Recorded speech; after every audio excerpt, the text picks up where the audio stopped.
Half yearly exam तुम्हारे board exam से ज्यादा टफ होगा, बट तुम्हें टेंशन नहीं लेनी है। जितना मैं तुम्हें इस वीडियो में बताऊंगा उसको अगर अच्छे से फॉलो करते हो ना तो तुम आराम से अपने एग्जाम में 90 और 90 प्लस स्कोर करोगे ही करोगे, चाहे तुमने कुछ पढ़ा हो या ना पढ़ा हो। बस करना क्या है, वीडियो को लास्ट तक देखना, सब कुछ क्लियर हो जाएगा।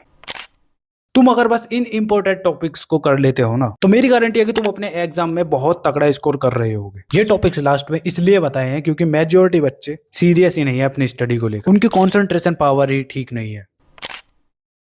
सो hi everyone, this is Mukul Bhardwaj और आज की वीडियो में हम बात कर रहे होंगे class 10 half yearly exam strategy की। अब तुम्हारे पास जितने भी बचे हुए दिन है, इन दिनों में तुम्हें कैसे पढ़ना है जिससे कि तुम अपने एग्जाम में अच्छा खासा स्कोर कर सको, वही मैं तुम्हें इस वीडियो में बताने वाला हूँ। तो 4 पार्ट्स में डिवाइडेड है ये वीडियो। फर्स्ट होगी तुम्हारे सिलेबस को लेकर, सेकंड होगी कि तुम्हें अपने चैप्टर को 3 कैटेगरी में बांटना है, कौन कौन से वो आगे बताऊंगा। थर्ड होने वाली है स्ट्रेटजी, और फोर्थ पार्ट तुम्हारे लिए बहुत ही ज्यादा इंपॉर्टेंट होने वाला है, जो कि मस्ट डू थिंग्स। और वीडियो के लास्ट में तुम्हारे लिए कुछ है, तो बने रहो मेरे साथ, बताता हूँ। चलो, तो पार्ट 1 में यार सबसे पहले तुम्हें अपना सिलेबस को पता करना है, क्योंकि तुम में से बहुत सारे बच्चे ऐसे होंगे जिसको अभी तक सिलेबस ही नहीं पता होगा। अब तुम्हें कैसे पता करना है, या तो तुम अपने टीचर के पास जा सकते हो, डायरेक्ट उनसे बोल सकते हो कि सर या मैम मुझे ये बता दो कि कौन कौन से चैप्टर्स हाफ ईयरली में आने वाले हैं और कौन से चैप्टर्स ऐसे हैं जिनको मैं छोड़ सकता हूँ। बस वो तुम्हें बता देंगे। और अगर नहीं बताते हैं तो अपने फ्रेंड्स से पूछ लेना, या क्लास का टॉपर बच्चा हो उससे जाके पूछ लेना, वो पक्का बता देगा क्योंकि उसको सब कुछ पता होता है ऑलरेडी। तो जब तुम्हें अपने सिलेबस का पता चल जाता है तो उसमें अब तुम्हें देखो करना क्या है। सबसे पहले तुम्हें जितने भी चैप्टर तुम्हारे सब्जेक्ट के अंदर है ना, जो हाफ ईयरली एग्जाम में आने वाले हैं, उनको एक अलग पेज पर लिख लोगे। जैसे तुम्हारे हिंदी में 7 चैप्टर्स आएंगे, इंग्लिश में 7 चैप्टर्स आने वाले हैं,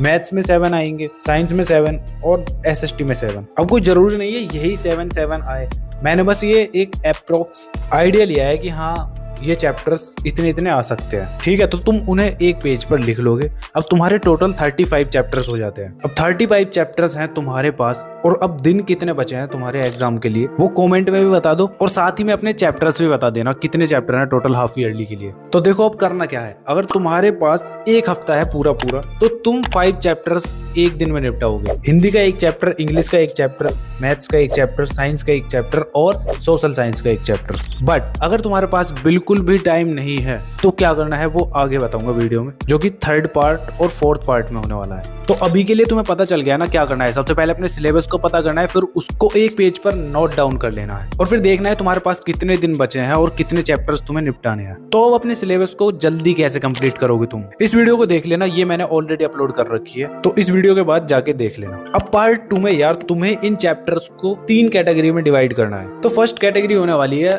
हार्ड कैटेगरी, जिसमें तुमने कुछ पढ़ा ही ना हो। सेकंड कैटेगरी है मॉडरेट, ये वो चैप्टर्स हैं जो तुमने थोड़े बहुत पढ़ रखे हैं और थोड़े बहुत पेंडिंग पड़े हुए हैं। अब 3rd कैटेगरी में आते हैं इजी चैप्टर्स, ये वो चैप्टर्स हैं जो कि तुमने ऑलरेडी पढ़े हुए हैं, तुम्हें इनमें से सभी चैप्टर्स आते हैं। तो अच्छे से तुम्हें पहले उन चैप्टर्स का पता लगाना है कि कौन से चैप्टर तुम्हारे लिए हार्ड है, कौन से मॉडरेट है और कौन से तुम्हारे लिए इजी है, ठीक है। इतना कर लेते हो ना, तो उसके बाद अब तुम्हें स्ट्रेटेजी बताता हूँ कि इजी चैप्टर्स को कैसे करोगे तुम, और जो चैप्टर्स तुम्हारे आधे अधूरे हैं, पेंडिंग पड़े हैं, उनको कैसे करोगे, और जो चैप्टर्स तुमने पढ़े ही नहीं है उनको कैसे पढ़ोगे। उसके लिए बताता हूँ कि तुम्हें करना क्या है। तो यार सबसे पहले तुम्हें स्टार्टिंग करनी है इजी चैप्टर्स से। मैंने पहले ही तुम्हें बता दिया है इजी चैप्टर्स कौन से हैं। ये वो चैप्टर्स हैं जो तुमने पहले से पढ़ रखे हैं। तो इनके लिए स्ट्रेटजी ये है कि तुम अपने नोट्स को उठाओगे जो तुमने पहले बनाए होंगे, उनसे रिवीजन करोगे। अब अगर तुमने नोट्स नहीं बनाए हैं तो तुम्हें क्या करना है, तुम्हें यूट्यूब पर जाना है, यूट्यूब पर रिवीजन वीडियोस देखनी है बस। ये कुछ इस टाइप की वीडियोस आ रही होंगी, इनको तुम देख सकते हो। इससे होगा क्या कि तुम जल्द से जल्द चैप्टर्स को निपटा दोगे, तुम्हें दोबारा से बैठ के फिर से वही चीजों को दोहराना नहीं पड़ेगा। तो इसके बाद अब बात करते हैं मॉडरेट चैप्टर्स की। अब तुम्हारे ये आधे अधूरे चैप्टर्स पड़े हैं, तो इनके लिए तुम्हें करना है कि तुम जाओगे यूट्यूब पर। सबसे पहले तुम जो भी चैप्टर तुम्हारा बचा हुआ है ना, तो उसकी तुम 1 शॉट वीडियो देखोगे। अब 1 शॉट वीडियो देखने के लिए क्यों बोल रहा हूँ, ऐसा इसलिए कह रहा हूँ क्योंकि तुमने वो चैप्टर्स थोड़े बहुत पढ़े हुए हैं। तो 1 शॉट वीडियो से क्या होगा कि तुम्हारे माइंड में चीजें जल्दी क्लिक हो जाएंगी कम टाइम में, क्योंकि अभी इतना टाइम नहीं बचा है तुम्हारे पास। तो तुम्हें 1 शॉट वीडियो देखनी है, और साथ के साथ तुम नोट्स बनाते जाओगे, और थोड़े फास्ट बनाना नोट्स को। और नहीं तो यार तुम नोट्स PDF भी यूज कर सकते हो, जो तुम्हें 1 शॉट वीडियो के दौरान मिल जाएगी, ठीक है। तो ये करना है तुम्हें मॉडरेट चैप्टर्स के लिए। अब बताता हूँ जो चैप्टर तुमने उठाए नहीं है, पढ़े ही नहीं है, हार्ड चैप्टर्स के लिए क्या करना है। तो यार इसके लिए भी तुम्हें यूट्यूब पर जाना है, और इनके लिए देखोगे तुम डिटेल लेक्चर, क्योंकि 1 शॉट वीडियो तो 1 से 1.5 घंटे में तुम्हारी कंप्लीट हो जाती है। अब डिटेल लेक्चर तुम्हारे मिनिमम 3 घंटे के होने वाले हैं। अब डिटेल लेक्चर के लिए क्यों बोल रहा हूँ, क्योंकि तुमने ये चैप्टर पहले पढ़ा ही नहीं है। डिटेल लेक्चर इसलिए बोल रहा हूँ क्योंकि तुम्हारे बेसिक क्लियर ही नहीं है इन चैप्टर्स के। अगर बेसिक्स ही क्लियर नहीं होंगे तो फिर तुम कैसे पढ़ लोगे, तुम्हें बाद में भी प्रॉब्लम होगी। इसीलिए सबसे पहले तुम्हें जितना जल्दी हो सके इजी चैप्टर्स को निपटा लोगे, उसके बाद मॉडरेट को, और फिर जो बच जाता है टाइम उसमें आराम से हार्ड चैप्टर्स को कर लेना। अब साथ ही में तुम्हें नोट्स को भी बनाते रहना है लेक्चर के साथ साथ। और अगर टाइम बिल्कुल भी नहीं है तो फिर नोट्स मत बनाना, जो तुम्हें पीडीएफ मिले ना नोट्स की उन्हीं से रिवाइज कर लेना। बाकी हाफ ईयरली के बाद तो जरूर बना लेना नोट्स को, बिकॉज नोट्स ही सबसे ज्यादा इंपॉर्टेंट होते हैं लास्ट टाइम पर। तुम चीजों को अच्छे से रिवाइज कर सकते हो कम टाइम में, पूरा सिलेबस अच्छे से रिवाइज कर लोगे। तो नोट्स बनाने बहुत ही ज्यादा जरूरी है। अब नोट्स बनते कैसे हैं तो तुम इस वाली वीडियो को देख सकते हो, इसमें मैंने बताया हुआ है। तो 3 पार्ट कंप्लीट हो चुके हैं इस वीडियो के। तुम्हें समझ आ गया ना कि क्या क्या करना है, किस तरह से चैप्टर्स को डिवाइड करना है और किस तरह से उन्हें कंप्लीट करना है। अब 4th पार्ट में बताता हूँ जो कि है तुम्हारे मस्ट डू थिंग्स।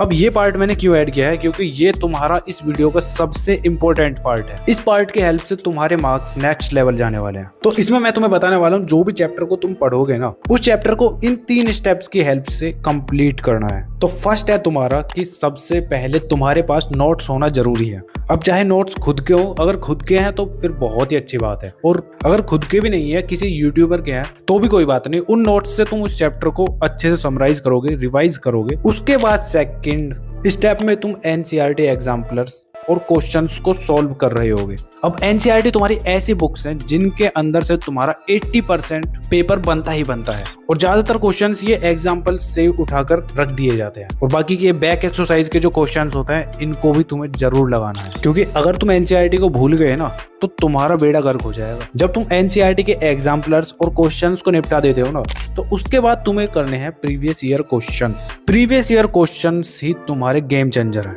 इनको अच्छे से सॉल्व कर लेते हो ना तो ये तुम्हारी परसेंटेज को पता नहीं कहां से कहां किस लेवल तक ले जाए। प्रीवियस ईयर क्वेश्चंस के हेल्प से ही तुम अपने एग्जाम के लेवल का पता करोगे, किस टाइप के क्वेश्चंस तुम्हारे एग्जाम में आ रहे हैं। अब तुम ही सोचो, अगर तुम टीचर हो तो तुम क्या करोगे, तुम नए नए क्वेश्चंस बनाओगे। अगर किसी बच्चे के लिए एग्जाम पेपर तुम तैयार कर रहे हो, नए क्वेश्चंस बनाने में तुम्हारा भी दिमाग खराब होगा, तो तुम क्या करोगे, तुम सेम वही क्वेश्चंस को रखोगे, बस उसकी न्यूमेरिकल वैल्यू चेंज कर दोगे। तो सेम यही चीज तुम्हारे टीचर करने वाले हैं। तो अगर तुम्हें most important previous year questions का पता लगाना है कौन कौन से हैं, तो मैं तुम्हें पीडीएफ डिस्क्रिप्शन में दे दूंगा। मैंने लास्ट ईयर वाले बच्चों के लिए बनाई थी वो प्रीवियस ईयर क्वेश्चंस। लगाना तो सब, लेकिन जो मैं तुम्हें दूंगा ना उनको भी जरूर से करके जाना अच्छी तरीके से। इंग्लिश, साइंस, सोशल साइंस और मैथ्स, चारों सब्जेक्ट के लिए तुम्हें मिल जाएगी। अब अगर तुम वीडियो में अभी तक बने हुए हो तो तुम्हारे लिए एक बोनस टिप देता हूँ। तो देखो यार, बोर्ड एग्जाम हुआ, हाफ ईयरली हो या प्री बोर्ड हुआ, या तुम्हारा किसी भी लेवल का एग्जाम हुआ, सभी का सेम सा पैटर्न रहता है। वो कैसे? क्योंकि कुछ चैप्टर्स तुम्हारे ऐसे होते हैं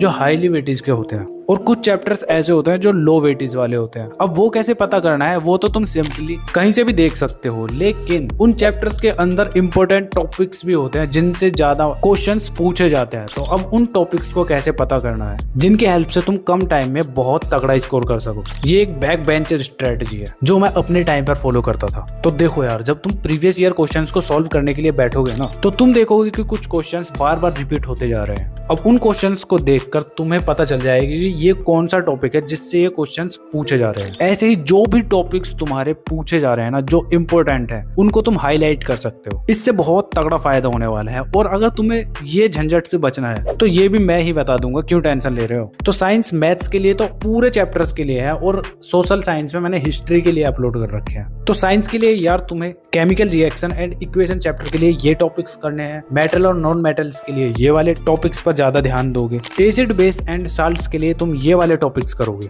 और कार्बन एंड इट्स कंपाउंड के लिए तुम्हें ये टॉपिक्स करने ही करने हैं। लाइफ प्रोसेस के लिए तुम्हें ये वाले टॉपिक्स करने हैं, और इसके बाद कंट्रोल एंड कोऑर्डिनेशन वाले चैप्टर्स के लिए ये टॉपिक्स करने हैं, और रिप्रोडक्शन सिस्टम वाले चैप्टर के लिए ये करोगे। अवर एनवायरनमेंट तो छोटा सा चैप्टर है, तो उसके लिए तुम इन टॉपिक्स को करोगे। लाइट रिफ्लेक्शन एंड रिफ्रैक्शन के लिए ये टॉपिक्स, और human I and colourful world के लिए ये वाले टॉपिक्स। करंट इलेक्ट्रिसिटी के लिए ये वाले टॉपिक्स बहुत ही ज्यादा इंपॉर्टेंट होने वाले हैं, और साथ ही में magnetic effect of electric current, इसके भी इंपॉर्टेंट टॉपिक्स तुम देख सकते हो। अब बात करते हैं मैथ्स के लिए। तो यार मैथ्स में तुम रियल नंबर चैप्टर के इस टॉपिक से क्वेश्चंस को ज्यादा से ज्यादा करोगे। साथ ही में पॉलिनोमियल्स चैप्टर के ये इंपॉर्टेंट टॉपिक्स से क्वेश्चंस को करोगे। Two variable in linear equation, इस चैप्टर के भी इंपॉर्टेंट टॉपिक्स को तुम देख सकते हो। क्वाड्रेटिक इक्वेशन, इसके भी इंपॉर्टेंट टॉपिक्स हैं। और इसके बाद आता है तुम्हारा अर्थमेटिक प्रोग्रेशन, इसके भी इंपॉर्टेंट टॉपिक्स ये है। फिर आता है तुम्हारा ट्रायंगल, इसमें भी ये इंपॉर्टेंट टॉपिक्स है। और इसके बाद आता है तुम्हारा कोऑर्डिनेट जियोमेट्री। तो यार इस चैप्टर के अंदर भी तुम्हारे ये इंपॉर्टेंट टॉपिक्स है। छोटू सा चैप्टर है, इसमें क्या है इंपॉर्टेंट देखना, कंप्लीट चैप्टर को कर सकते हो। अब आता है नेक्स्ट चैप्टर सर्कल, तो सर्कल के भी तुम इंपॉर्टेंट टॉपिक्स देख सकते हो। इसके बाद आता है तुम्हारा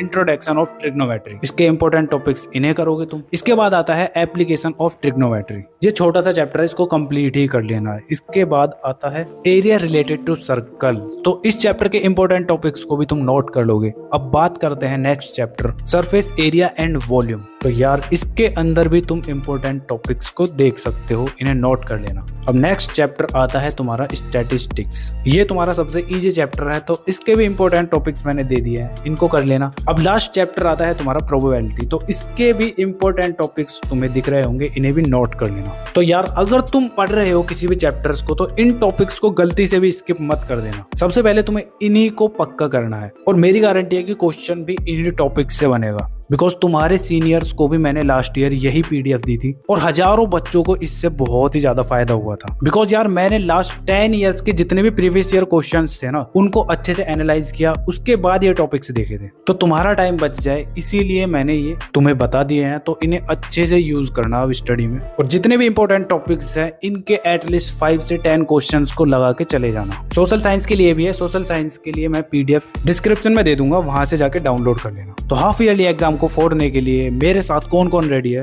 कमेंट करो अभी। और बाकी मेरी जान बेस्ट ऑफ लक तुम्हारे हाफ ईयरली एग्जाम के लिए। और भी वीडियोस तुम्हें मिल रही होंगी, एंड बहुत सारी वीडियो ऑलरेडी अपलोडेड हैं जो तुम्हारे लिए बहुत ही ज्यादा यूजफुल होने वाली है, तो उनको भी देख लेना अगर टाइम मिले तो। बाकी बोर्ड एग्जाम तक मैं तुम्हें इतना परफेक्ट कर दूंगा कि तुम्हारा एग्जाम का डर ही भाग जाए। तो बस मिलते हैं नेक्स्ट वीडियो में, तब तक के लिए keep learning, keep studying and keep smiling.